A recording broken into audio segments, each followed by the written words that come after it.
going to be that time of year. I've already swatted a couple of them, so it's time to get a new Thermacell Mosquito Repellent.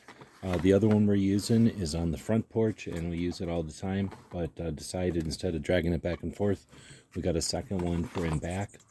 Comes with insert right away. Open it up here. We've got the cord and the unit. It'll drop out of there.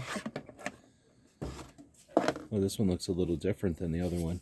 So this one has little legs on it, and this is the, I'm sure this is the place where you plug in your USB-C on the back here. You just take this top part off, it's magnetic. You'll remove that before you use it. Drop in your inserts. Oh, I see. And then that sets on top like that. Got to remove that top first. Push the button and it'll turn on. This one's a little different than the other one, so looking forward to using this one in the backyard.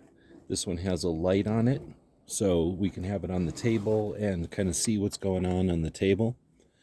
Hope this helps.